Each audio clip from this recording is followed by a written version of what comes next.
इस वीडियो में हम ट्रिग्नोमेट्रिक इक्वेशन सॉल्व करना देखेंगे। तो ये एक ट्रिग्नोमेट्रिक इक्वेशन है, इसको सॉल्व करके थीटा की वैल्यू फाइंड करनी है। तो जब इक्वेशन सॉल्व करते हैं तो पूरा साथ साथ लेके चलते हैं, कोई लेफ्ट हैंड साइड कोई राइट हैंड साइड नहीं होता है। तो यहाँ पर सबसे पहले इस लेफ्ट हैंड साइड में देख सकते हैं कॉस थीटा यहाँ भी है, कॉस थीटा यहाँ भी है। तो कॉस थीटा कॉमन ले लो, कॉस थीटा कॉमन ले लेंगे तो क्या बचेगा, यहाँ बचेगा 1 upon cosec theta plus 1 plus करके 1 अपॉन कॉसेक थीटा माइनस 1। हमने क्या किया है, ये कॉस थीटा को कॉमन ले लिया। कॉस थीटा को कॉमन लेने पर हमारे पास क्या बचा, 1 upon cosec theta plus 1 plus 1 upon cosec theta minus 1। अब ये कॉस थीटा ऐसे ही रहने वाला है, यहाँ इनका क्रॉस मल्टीप्लाई होगा, ये इसका इधर हो जाएगा, इसका इधर हो जाएगा, नीचे इन दोनों का हो जाएगा। तो नीचे इन दोनों का मल्टीप्लाई होगा तो ये हो जाएगा कॉसेक थीटा प्लस 1 और इनटू में cosec theta minus 1 equal to 2 पहले से है। यहाँ कॉसेक थीटा माइनस 1 यहाँ आ जाएगा तो कॉसेक थीटा माइनस 1 और कॉसेक थीटा प्लस 1 यहाँ आ जाएगा कॉसेक थीटा प्लस 1। अब देख सकते हैं ये माइनस 1 और प्लस 1 सेम जगह है, कैंसिल हो गया और यहाँ बचेगा कॉस थीटा, ये वैसे ही रहने वाला है और कॉसेक थीटा ऐड होके 2 कॉसेक थीटा हो जाएगा, 2 कॉसेक थीटा हो गया। नीचे ये फॉर्मूला बन गया, तो फॉर्मूला बन गया, आइडेंटिटी बन गई, कॉसेक स्क्वायर थीटा माइनस 1 का स्क्वायर इक्वल टू 2। आइडेंटिटी क्या होती है, आइडेंटिटी होती है a plus B into A minus B equal to A square minus B square. ये आइडेंटिटी यहाँ यूज हो गई।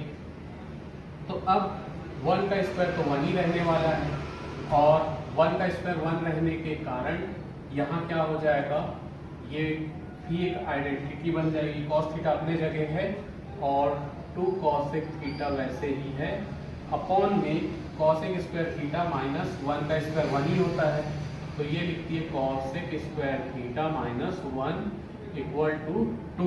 1 का स्क्वायर 1 ही होता है। अब हमारे पास एक फॉर्मूला होता है, आइडेंटिटी होती है, trigonometry identity, cosec square theta minus 1 equal to cot square theta.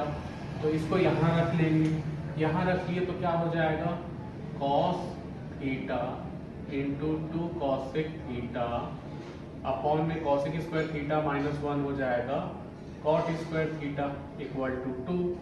अब कॉस थीटा ये वैसे ही है, इंटू में 2 इंटू कॉसेक थीटा होता है 1 अपॉन साइन थीटा और ये कॉट स्क्वायर थीटा हो जाएगा cos square theta upon sine square theta equal to 2।